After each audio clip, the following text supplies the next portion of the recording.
بسم الله الرحمن الرحيم. مع حضراتكم حسن صلاح كامل، أستاذ التوليد وأمراض النساء بجامعة أسيوط ومدير مركز تدريب وأبحاث الموجات الصوتية، مشرف على وحدة طب الجنين بقسم التوليد وأمراض النساء. النهاردة هنتكلم على موضوع مهم وشائع، هو موضوع ال Early Pregnancy Failure، وعايزين نتعرف عليه لأن الموضوع ده بنقابله كتير قوي، والانسنس بتاعته بتوصل إلى حوالي 15% من الحمل، وبالتالي لازم يبقى عندنا نوليدج واضحة وسليمة، وعندنا قواعد ثابتة للتشخيص في الموضوع. في الأول هنقول بعض الديفينيشنز الصغيرة. First trimester pregnancy failure means lack of sonographic evidence of present or expected viability. This is the meaning of pregnancy failure. The term anembryonic pregnancy is applied when there is a gestational sac without evidence of an embryo at a time when the embryo is expected to be seen. While the term embryonic demise means the presence of an embryo without cardiac activity when cardiac activity should have been seen. There are definite risk factors for causation of pregnancy failure. These include chromosomal abnormality, hypothyroidism, uncontrolled diabetes mellitus, and uterine cavity abnormality like Seineke and congenital septa and Mullerian duct abnormalities, and antiphospholipid syndrome.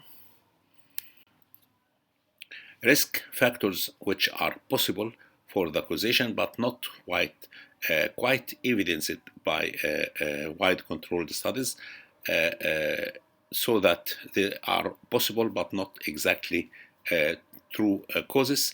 These include environmental exposures and thrombophilia infections, maternal alcoholism, and polycystic ovarian syndrome. Now we shall start to deal with the diagnosis of pregnancy failure. And before dealing with ultrasound diagnosis of pregnancy failure, we have to revise ourselves. There are two biochemical tools of extreme benefit which are frequently neglected. The first is beta HCG. Beta HCG can be used in two ways. The first is the trend. It should rise. The level of beta HCG should rise 50% every 2 days. And the level is a certain level of beta HCG. When it is 1000, we should have a clear picture of a gestational sac inside the uterus. And when the level of beta HCG is 10,000, an embryo with cardiac pulsations should be seen exactly within the uterine cavity. If these data are not fulfilled, there will be something wrong, denoting or suggestive or confirming the possibility of pregnancy failure. Next is progesterone level. So a single reading of progesterone that is below 30 nanomole per liter, this indicates pregnancy demise. So these two biochemical markers should be kept in mind and may be helpful and may negotiate the need for repeat ultrasound examinations in some occasions. Now, the diagnosis of pregnancy failure depends on the anatomical content of pregnancy in early phases. We have a gestational sac, amnion, chorion, yolk sac, and embryo. Each one of these factors, each one of these anatomic landmark will be concerned with pregnancy failure. We shall deal in this lecture with the first two, and in our next lecture with the next three items. To start with, the gestational sac. As regards the location of gestational sac, abnormal location will include corneal and interstitial tubal implantation, cervical and CS scar pregnancy. Corneal pregnancy, when pregnancy is implanted at the cornea, you should notice that it will be diagnosed as seen in the picture to the left side by being eccentric out of the endometrial line, and it is surrounded by thin myometrial wall. These are the two important signs: away from the endometrial line and surrounded by thin myometrial surroundings. This thin myometrium is exactly of prognostic value. The more you see it is, the thinner you see myometrium, the more the risk of rupture and occurrence of internal hemorrhage. Cervical pregnancy is pregnancy occurring below the level of the internal os, and you should diagnose cervical pregnancy whenever you detect a gestational sac that is below the level of the isthmus and internal os. Here is a picture to the left side of 2D. This is a mid-sagittal plane where the endometrial cavity is directed to the left side, while the endocervical canal to the right side, and you see the gestational sac with the embryo inside the cervical canal.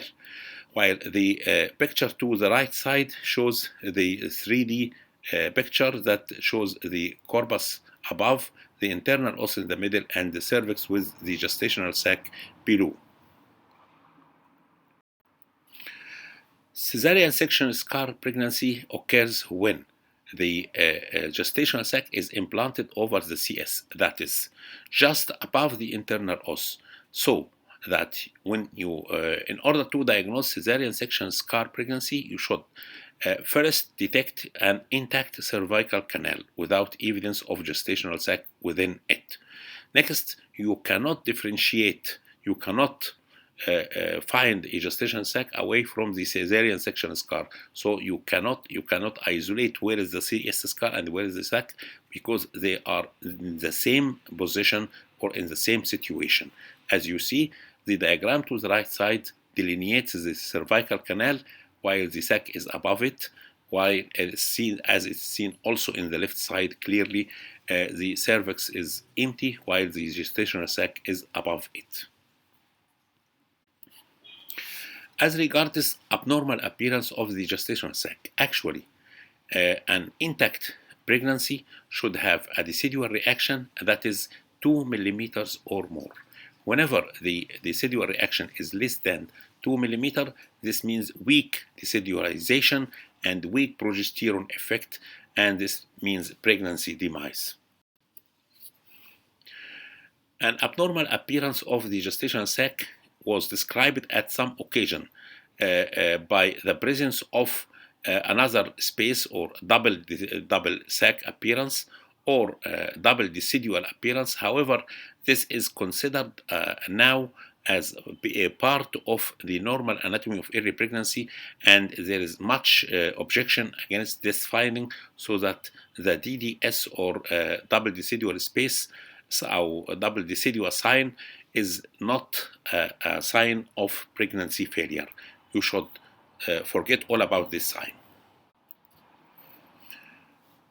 When the gestational sac is irregular of contour or collapsed due to decreased pressure inside the sac, this has a positive predictive value for pregnancy failure approaching 100%. That is to say, a collapsed gestational sac means pregnancy failure exactly. As regards gestational sac size, there are two landmarks or two cut-off levels. When the gestational sac diameter is 10 millimeters, you should see a yolk sac inside it.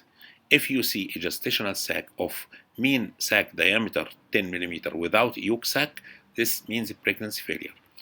And when gestational sac diameter is 20 millimeters or more, you should see an embryo at least 4 millimeter in crown rump length, and you should see embryonic cardiac pulsations. Whenever you don't see an embryo while the sac is 20 millimeter or more, this also means pregnancy failure. Now our next item to be discussed with the subject of pregnancy failure is the amnion, and this is a very simple item. The amnion appears at the same time in which the embryo develops, and whenever you see the amnion, you should see an embryo. So that empty amnion is defined as visible amnion without an embryo. This is almost always associated with pregnancy failure. Whenever you see amnion and you don't see an embryo within it, you should diagnose pregnancy failure. Now we come to the end of our part now, and hope to see you next week with the rest of this subject. Thank you.